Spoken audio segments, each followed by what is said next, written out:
1971 in London is where it all began for him and his iconic band. 8 gold records, 1 platinum, and 1 double platinum. These guys are still on the road rocking every single audience they perform for. Their newest release, 8 Days on the Road, which was recorded at Daryl's house, is chock full of favorites and fun. And after being on the road for over 50 years, it's their 50th anniversary, guys. It's a little more than 8 days. Legendary drummer Roger Earl of Foghat, well, he's now in Kiki's house. Roger! Kiki! What wine are you drinking? Prosecco. You know, I'm drinking a Chardonnay. Are you really? Foghat Chardonnay. Foghat. Prosecco. You know, my wife likes Prosecco. That's because she's Sicilian. Well, you know what? Prosecco is just good. Do you guys make Prosecco? Because you have your own wine, correct? No, we don't make Prosecco. You'd have to be Italian to make that. Oh, darn it. But, yeah, it is a nice drink. You're right. How are you doing?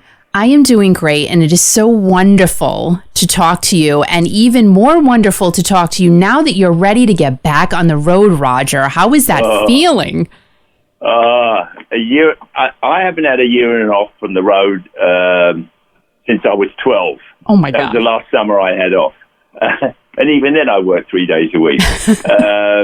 Yeah, actually, I felt kind of bad in some ways because I really enjoyed it. You know, I'm at home. I have a little house on the water down here on Long Island, and you know, did the garden, mowed the lawn, fixed the car, went fishing, and I had a great time. I was locked up with my wife, who I love dearly, and it was terrific for me. But it was strange because I couldn't see my daughters because their mother is slightly compromised. Like, you know, they'd stand on the other end of outside on the road. It was very strange. I did a number of Facebook things and stuff on like that and talked to people, and I thanked all the first responders for all their help and everything. I did what I could, but I missed playing. It's nice to go. I'm really looking forward to going back. You've had a lot of time to just sit back and, like you said, reflect. You know, you're working on your house, doing gardening. You're spending great quality time with your wife. But I got to tell you, Roger, we can't wait to see you guys back on the road. I can't wait. In fact, I'm leaving tomorrow morning to go down to it. We have a studio down in DeLand, Florida, and we're going to start working on a new studio album. With us, when we head out was about 4 years ago, I think. 4 years ago, called Under the Influence. So we're going to start work on that, and I'm going to set up the drums and the mics. We've got a bunch of new microphones. So, in fact, our guitar player, Brian Bassett, who was in a band called Wild Cherry before he joined us. Oh, a little band called Wild Cherry. Yeah, a little band called Wild Cherry. Play that funky music, white boy. Yeah. He's our producer and engineer, and so we're going to set the drums up and start working on some songs and, you know, just loosen up a bit. And then we'll have about a week's rehearsal before we've got 4 dates, I think, in July, 8 dates in August, 11 dates in September, and we're off. Fantastic. Well, we're very... I'm looking forward to it. Yeah, and we're very excited to see you guys back on the road, and it's going to be a great year. I think so. I hope. Well, it's always a great year so long as you're out there doing it. That's right. The only upside, I should say downside, is airline tickets are like through the roof. They're almost double what they were pre-COVID. But you know, we got to do what we got to do, and I'm not ready to retry. I just had my 75th birthday, actually. Happy birthday! Thank you, but it was kind of quiet because, you know, the COVID was still out there. Right. But things have loosened up a bit. In fact, I went into New York City a couple of days ago. And how was that? Was it busy? It was weird. It was a good friend of mine has a band, and he's playing at this place called the Red Lion down in the Village. Mm-hmm. And he said, "You want to come in and play a couple of tunes?" And I said, "Yeah." And then I thought, what have I just said? I'm like Roger Rabbit, you know. Somebody says, "You want to play a song?" "Yeah, I'll be there." So we went to this club, the Red Lion, and it was jammed with people. Apparently, everybody has to be show vaccination or they're cleared, but I'm not so sure about that. But I got up and played a couple of songs, and it did feel really good. They also had Guinness and really good fish and chips, so it was a good evening. But as soon as I finished that, I said, I think it's time to get out of here. There's all these sweaty people breathing on you. You're so funny. I used to love that stuff. Well, you should still love that. I know it's so different now, though. You can't really love the sweatiness, but, you know, we love it. I mean, us in the audience, we're going to love it because we miss it. Yeah. Yeah, well, if you don't sweat, it ain't rock and roll, right? That's Roger, you know that. I know that. You know, talking about rock and roll, back in the late 80s, I think it was, I played in a band up in Boston called the New England Jam Band. No kidding, because we're going to talk about Boston. Yeah. Some of my fondest memories of working with those folks. Was it James Montgomery? Brilliant player. Love player. him. Charlie Farron, one of the most wonderful people in the world. John Butcher, I mean, brilliant guitar player and singer. Fran Sheehan was playing bass, you know, from Boston. Who else played in it? Oh, Elliot Randall. He's a really good guitar player too. Lots of guitar players. Well, so, we terrific band. It was great fun. Then they all got record deals, and the band broke up. And that was that. But you know what?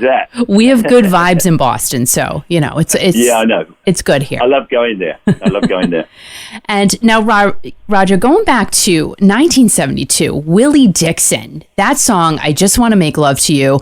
Now, Willie is said to be the link between blues and rock and roll. Now, you took his song and you rocked it out. What made you guys pick Willie's song?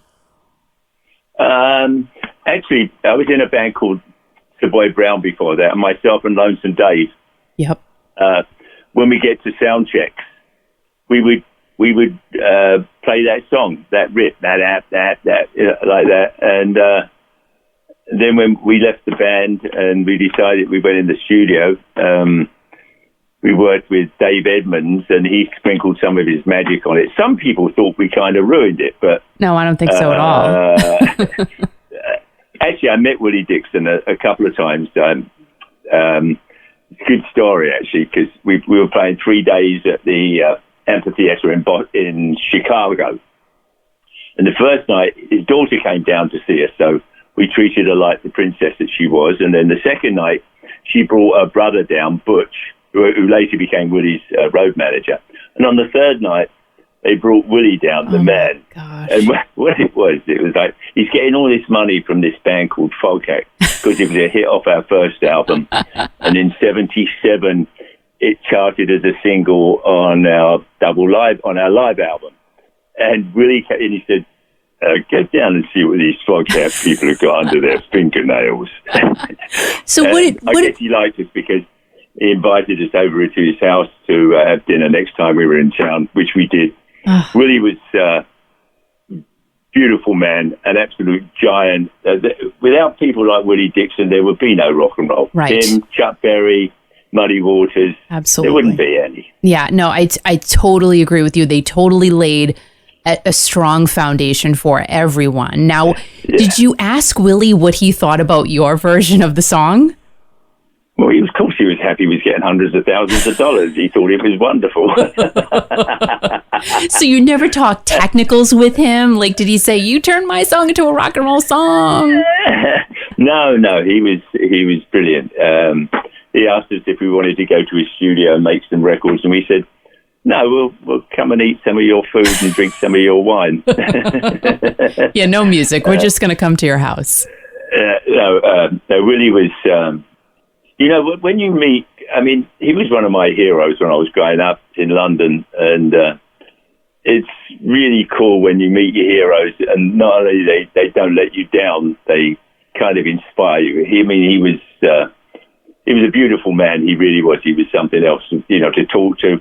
We were there until like about 3 or 4 in the morning, and every few minutes, Rod and Dave, our guitar players, would talk about some song or something, and Willie said, yeah, I produced that. And then he sent one of his kids upstairs to get the record down. He was bringing down 78s and stuff. Yeah, right. it was a really cool evening. So were the Beatles part of your, inspiration, you being from London and all? No, they were Scousers. They come from Birmingham. No, they came from Liverpool. Sorry. Oh, sorry.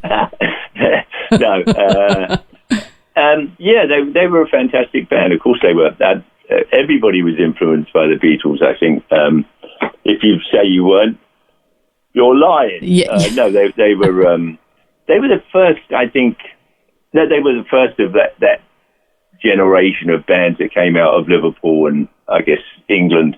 The Beatles were, even today, their music, when you hear it on the radio, it's like, they were incredible. They were special. Yeah. And apart from that, I like Ringo's playing. Some people sort of would wonder about it, but I thought he played some really cool stuff. He always played for the band. That's what I liked about it.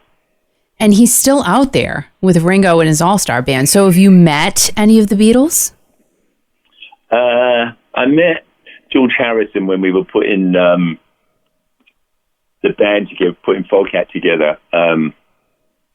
Derek Taylor was the Beatles publicist, and we were sending records around, and he was working for Warner Brothers at the time, which was the parent company of our record company, Bearsville Records.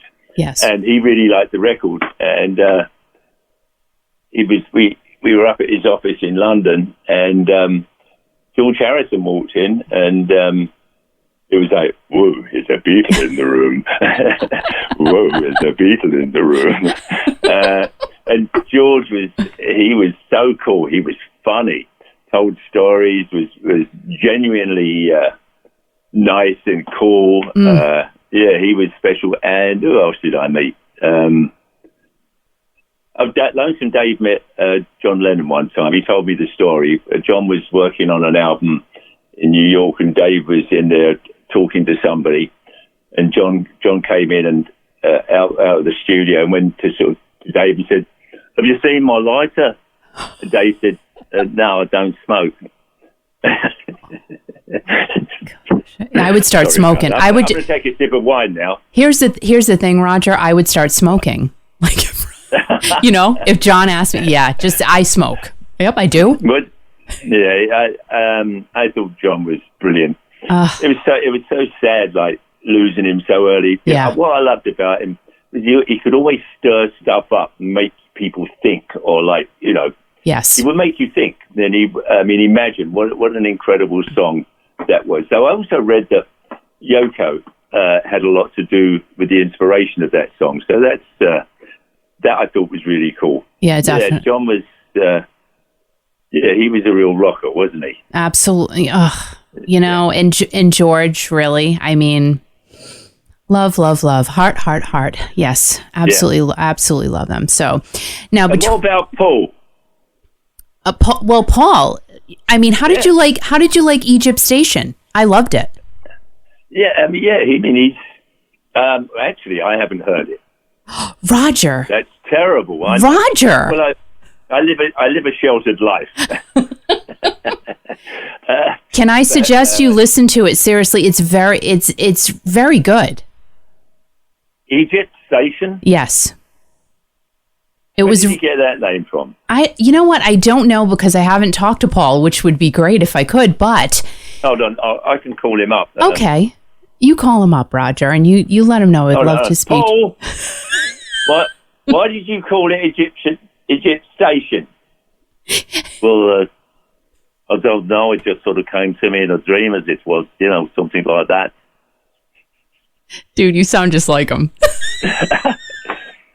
Paul, he's brilliant.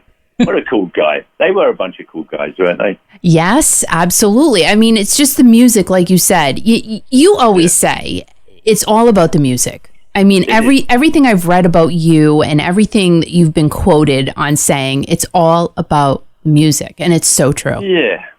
All the other stuff is fine, the wine, women, and song, but it's about the music. I'm one of the fortunate few in this world who gets to earn a decent living at something I really love doing, and it's actually kept me pretty healthy. So there were times when I wasn't quite sensible. No, I can't believe that, Roger. I don't believe it, even though you're very open about what you've done in the past. Well, it's growing up in the 60s and 70s. Yeah. It was actually it was a terrific time for music and for having fun. Yeah. Some people actually probably accuse me of having too much fun, but I don't know about that. Now, Roger, between 1974 and 1975, Foghat released 3 albums, and the touring schedule was insane. And Tony Stevens allegedly left because of the rigorous touring schedule. Now, did you ever at that point in time go, what the heck am I doing? Like, you had to be exhausted out of your mind. No, actually, Tony was fired because he wanted to take 2 years off the road and come back and play major stadiums like Led Zeppelin. And I said to Dave and Roger, well, I don't want to come off the road. I love playing. And I think the reason that Foghat did as well as it did was because everybody saw us at some time or another back then. And I think, our passion and our love for playing and what we were doing shone through. And but Tony's probably doing fine right now. He doesn't have to go on the road and doesn't have to sort of the rigors of that and traveling and having a really good time, and people give you stuff as well. I know. Why bother? Why do that? Now, Roger, Slow Ride, that's from your 5th album, and that was called Fool for the City. And the late Dave Pederett, he's credited for writing it. However, you have said that all of you wrote that song, but Nick Jameson, who took Tony's place, you also said that he really should have gotten credit for writing that song. How did that all work out? Well, Rod and I shared a house down here on Long Island, and I was living up in Bearsville at the time. And Tony had been fired, and Nick and I were good friends. We played badminton together and stuff like that, and we'd go and jam at all the local clubs. He was the engineer at Bearsville Records, and he'd also worked on a couple of our albums prior to that. We became friends. So I said, "Can you play bass?" He said, "Yeah." First instrument he learned. Actually, he could play everything. Don't you hate people like that who play everything really well? I hate people who can do anything and everything really well. Yeah, he was brilliant. So we came down to the house out here on Long Island, and we'd had the basement soundproofed, and we set up, and we just it was a jam. Basically, it was like a John Lee Hooker riff, but you played it like in a straight 4/4 instead of like a shuffle. And we actually had the whole arrangement, and of course Nick played the funky breakdown in the middle, and in fact the beginning of the song where I go that bit. Oh yeah. Nick was the one who said to me, "Well, just go bang, Roger." And I said, "What, you not like this?" And he said, "Yeah, just go bang." So I guess I claim that I wrote that, but it was really Nick who inspired me to go bang. And anyway, and then after we finished the song, Nick had recorded it on a cassette player, and they said, "Well, I've got some lyrics for that, but you know what? This band always worked like that. Sometimes Rod would bring a song that, and have it all down. Sometimes Dave would have a song." But it was all the arrangement and all the middle parts and stuff was always a band thing. And it's what it was. And I find it interesting because a lot of the bands from the 60s and 70s, I seem to find that as a common theme. Like, a lot of people were responsible for writing a particular song. However, one person or 2 people get credit, and then there you go. Well, the basis for that legally is, if you write the lyrics and the melody, then it's your song. Yeah. Which is fair. Mm-hmm. When we first started off with the band, for the first 5 years, everybody shared in the publishing and all that other stuff, but it's changed later on. But that's another story. We don't want to go there. Mm-hmm. But it's music. Music is music, and it's the magic that you get.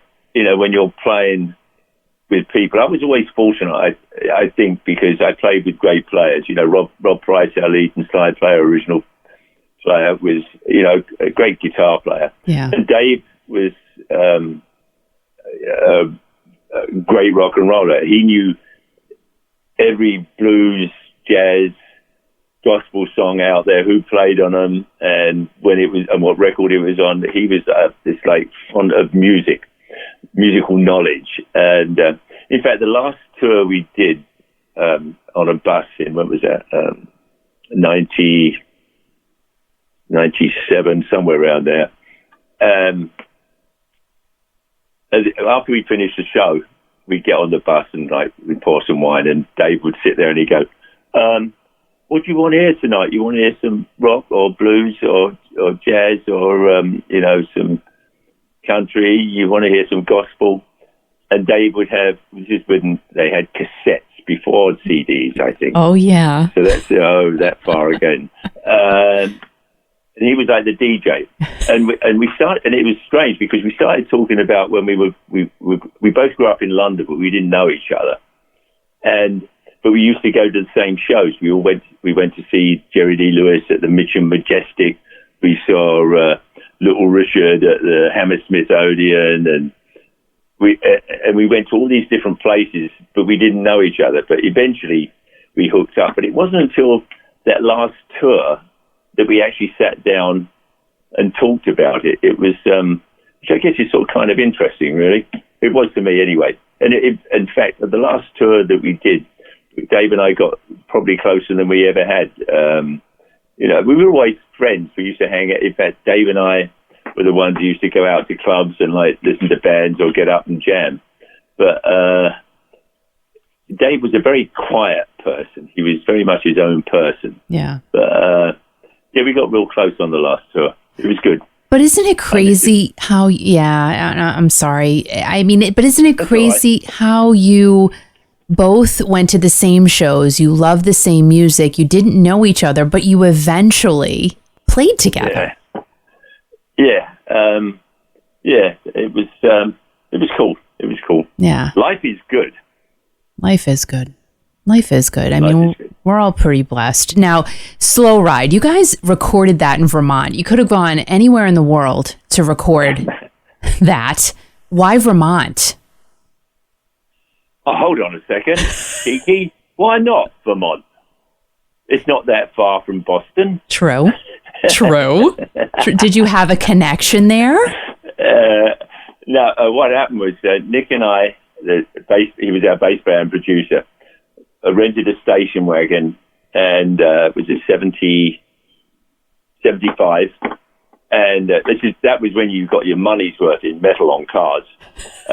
We put some drums in the back, bass, guitars, and a keyboard, and we went to 2 or 3 different studios. Nick was the house engineer at Bearsville Studios, but for some reason he didn't want to work there. I didn't question him because the man was a genius, is a genius.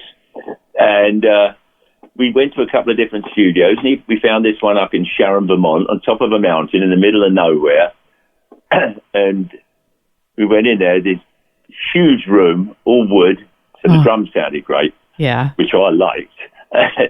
And Nick would go, and he had to walk up these steep stairs to get into the control room.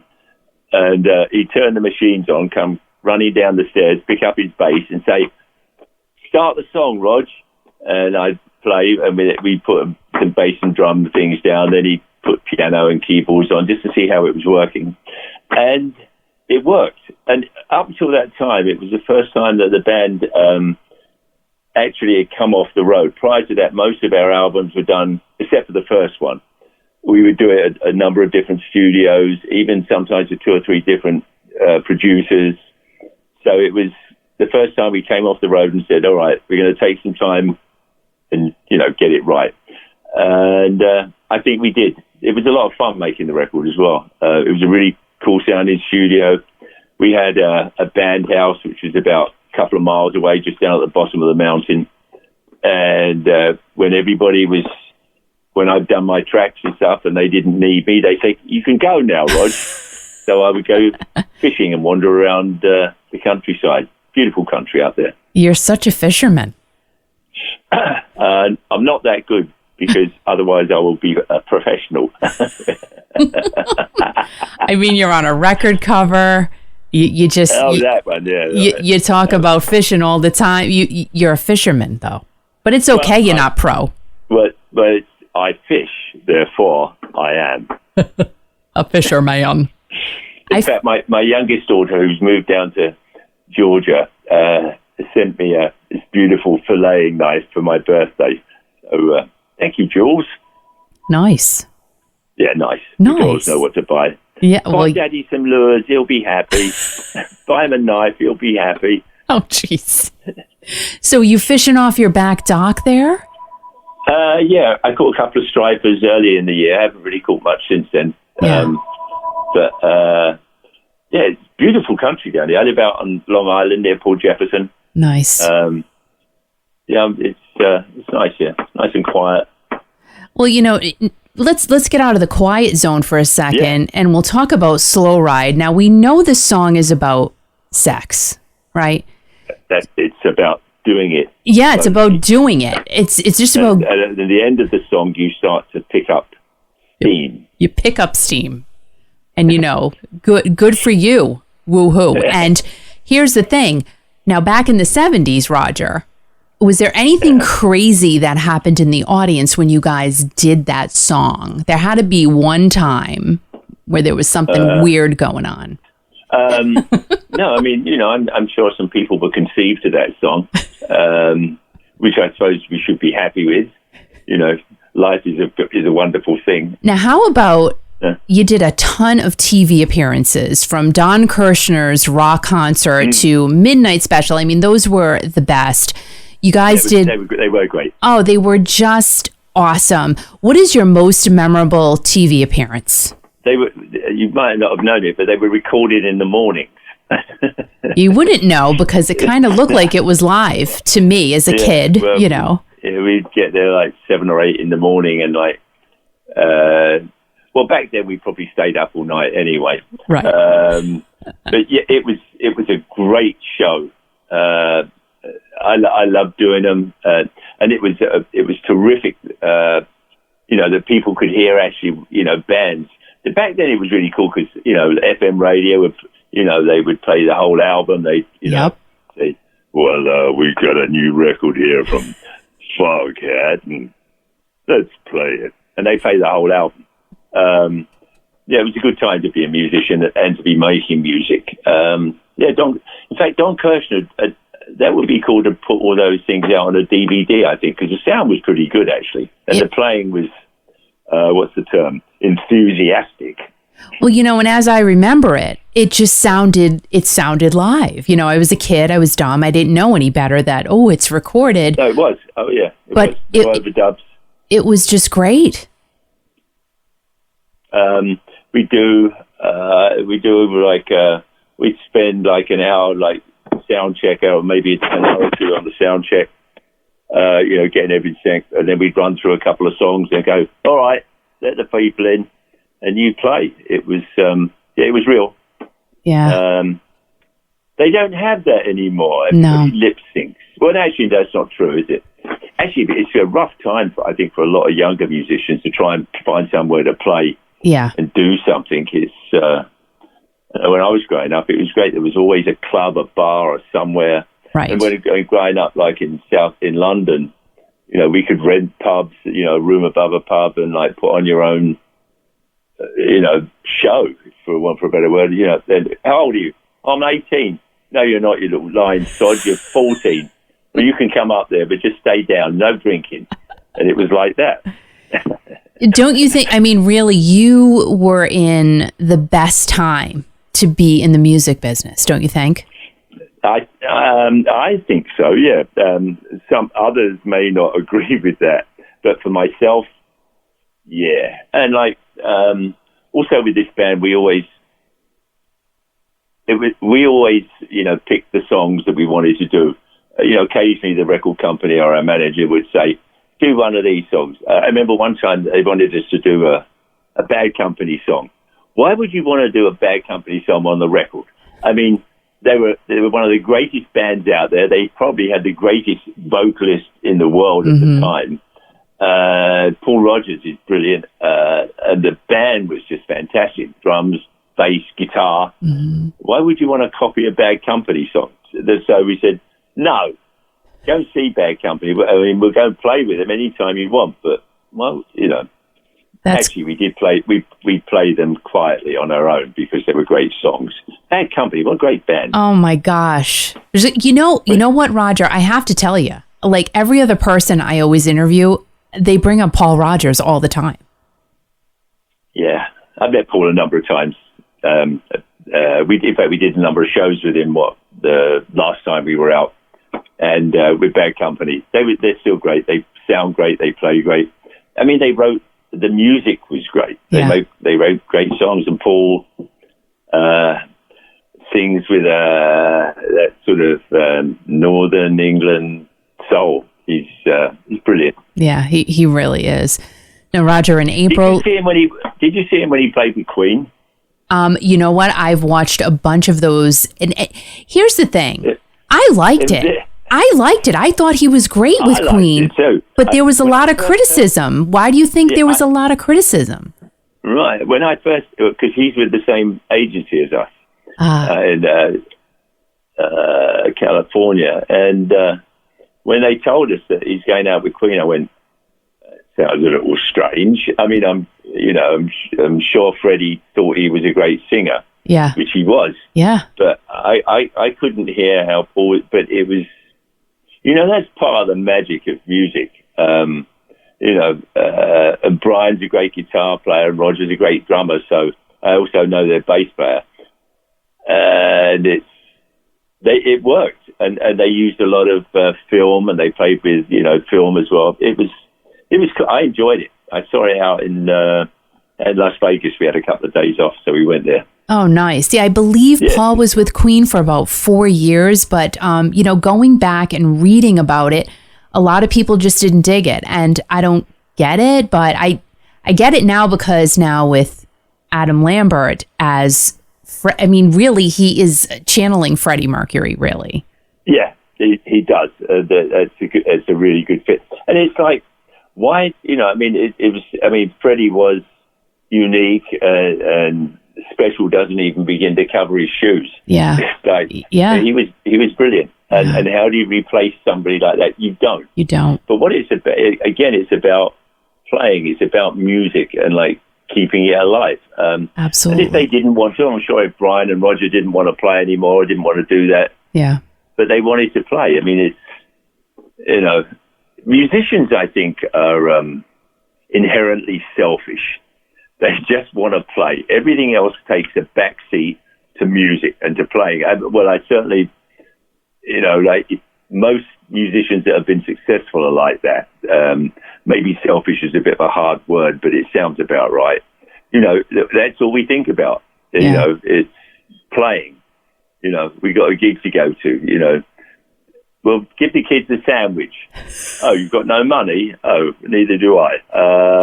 Hold on. I'll get some tonight after I finish playing. That sounds horrible, doesn't it? You've done over 2,500 shows, I counted. Have we? Yeah, you have. Well, thank you for informing me. You're welcome. It doesn't sound like a lot, actually, 2,500. Well, you know what? There's probably more that weren't even documented. Yeah. I'm thinking. Like 8 days on the road. We should have called it 80,000 days on the road. But Now, and 8 Days on the Road, now that was released by Howard Tate in 1972. Then both you guys and Aretha Franklin released it in 1974. So what was it about that song that made you bring it back today? It's a classic. Obviously our version is very different from everybody else's. In fact, Lonesome Dave was the one who came up with the song. It's an old R&B song, and he just loved the song because it fit who we were. And Dave. Actually, Nick Jameson had a lot to do with the arrangement on that. He was our producer at the time. But it's just a great, road song. We've all, we wrote so many songs about being on the road, because it's like, how many songs can you write about being on the road? Lots. Lots and lots. Now, you guys recorded 8 Days on the Road at Daryl's house on November 17th of 2019. And Brian, now here's the thing. I thought this was so funny. I got these from the liner notes of your brand new CD. Brian said that it was fun to play in an intimate setting. Charlie said that the closeness to the audience was as if they were on stage playing with you. Rodney said it was an electric night and a great sounding room. And you told the people, you told the people in the front row that you like to sweat a lot and they should finish eating. Well, that is true. Actually, I took the stage and they're sort of eating. I said, we're a rock and roll band, and if you don't sweat, it ain't rock and roll. And we sweat a lot, and they said, yeah, we know. That's why we're here. How fun was that for you, though? How fun? It was great. I think I also said it's we don't usually get a chance to play such intimate rooms. Great sounding room. Really, on the stage, it just sounds like you're playing in your living room, and everybody's like hooked up to each other. Great sound system. Really cool people, and they have great recording equipment there. And we listened to it afterwards, and we said, wow, we sound pretty good. And we were actually pretty tired because we'd been on the road. We drove those days here. We had a Sprinter van because they were all within like 300 miles of each other. But after 4 days, that's 1,200 miles. Everybody was like just dragging a little bit. Yeah. But that's one of the beauties of playing music, and especially rock and roll. You start the count and you're off. It's magic. It's magic. It really is, and I'm just glad to be part of this wonderful thing called music. Absolutely. And it didn't sound like you guys were tired at all. I mean, I listened to everything. It was so fun, and it's just amazing. Yeah, we actually look like we're having a good time because there's a DVD with it. Yes, you look like you were having a blast. I do. Oh, I'm sorry. I love my work. What can I tell you? Well, that's the trouble with musicians. We do it for free anyway. We do. I mean, it's horrible. Promoters say, "You want to come and play?" Yeah. Well, we haven't got any money. Oh, all right, we'll be there. Oh my gosh. For it. Now, Roger, your beautiful wife, Linda, she keeps you and the guys on track. She did the artwork for the new album, and she goes on the road with you. You call her your biggest fan, and you both recently celebrated your wedding anniversary, and you've known each other a very, very long time. How did that friendship turn into a slow ride? Linda was our office manager back in the mid-'70s. And through that, and we were always friends. We would hang out. We were at each other's weddings. We liked each other. Yeah. I always liked her, and she always liked me. She wouldn't have had me back then, though. Wouldn't have touched me with a 10-foot pole back in the day. But we just there was a time when it happened, and I was as surprised as I think Linda was, and it worked. I think sometimes it takes time with a relationship. Linda and I are best friends. And to be honest, we like each other. We get on, we laugh, we smile, we share similar attitudes to how we want to treat people or be treated. We're friends. And if you really like someone, Kiki, all the other stuff is easy, isn't it? Yeah, you're absolutely right. The other stuff that gets you into trouble from time to time or out, if you like each other, it's easy. Yeah. And life is good. Life is really good. Now, going back, Roger, you always say that the reason you continue to do what you do is, of course, because you love it and because it's all about the music. What do you say would be the biggest lesson that you have learned over the last 50 plus years of being in the music business? Kiki, this is a bit heavy. Sorry. I need to pour some more wine and think about this one. Go for it. We'll wait.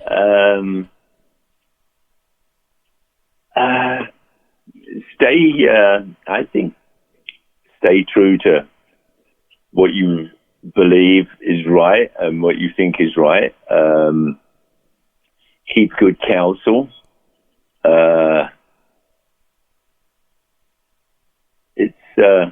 It's difficult, really, because I've been real fortunate in my time with making music and being here, because I've always played with great musicians, and I think I've been very fortunate. I know I've been fortunate, but stay true to yourself and be honest with the people that you deal with, and if you don't like them, there's a song.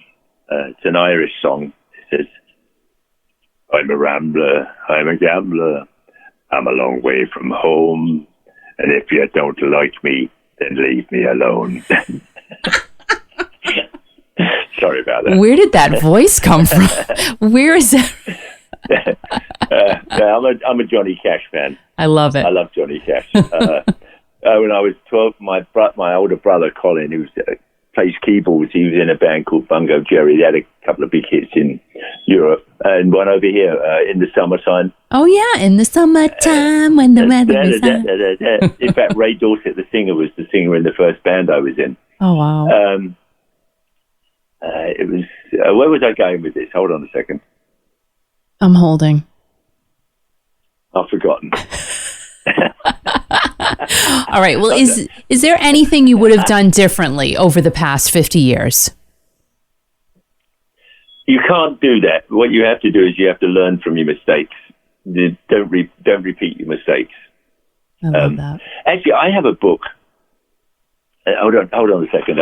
I'll be right back. Sure. Don't go in, Kiki. Don't talk to the people. You know what? I'm here talking to the people. Hi, people. Hi, people. And this is just amazing that Roger is going to get a book now. He's getting a book. He's getting a book. Is he going to the library? I don't know. Maybe his Roger library. How much money has he had tonight? That's what I want to know. All right, I'm back now. Okay, yay. I'll be quiet. All right, goodbye, Al. Roger, I love you. I love you too. This book is one of my favorites. It's full of words of wisdom. Shit happens, so get over it. and it's so true, though. You know, when the COVID nightmare was going on over the last year or so, I would get on the phone and talk to people, and it had all these wonderful things in there. It's like, when you arise in the morning, think of what a precious privilege it is to be alive, to breathe, to think, to enjoy, and to love. There's some Italian who wrote that as well, I think. That's nice. I like it. And I like how you say it. You should do audiobooks or something. You think so? I think so. Actually, I do a couple of things at Christmas for the kids. See what I mean? Like, you just have a great voice for that. Give us one more quote. Well, here's one for the trouble with doing something right the first time is that nobody appreciates how difficult it was. Anyway, I highly recommend this book to everybody out there. You will smile, you will laugh. I'm not getting any money for doing this, but it has some knowledge that has the ring of truth. Yeah. So the book is called Shit Happens, So Get Over It. It's endorsed by Roger Earl, but he doesn't get paid for reading it. Well, I think you should contact them, Roger, and do an audio version for them. I really do. All right. Roger, thank you so much for hanging out with us, sharing some awesome stories. You guys can I have Foghat's brand new CD right here, and you guys can get it. It's live from Daryl's house. It's amazing. It's so, so good. You're going to really, really enjoy it. 8 days on the road, and you can go to foghat.com. You can find out your ordering information. You can find out all of their tour dates. And we're so happy you're getting back on the road, Roger. We look forward to seeing you out there live. Oh my gosh. Best of luck with this new album and the next one that you're doing. This is so delicious. I absolutely recommend it. Love it. Roger, thank you so much. Thank you, Kiki. It's been a pleasure talking to you. I've had a lot of fun. Thank you, dear.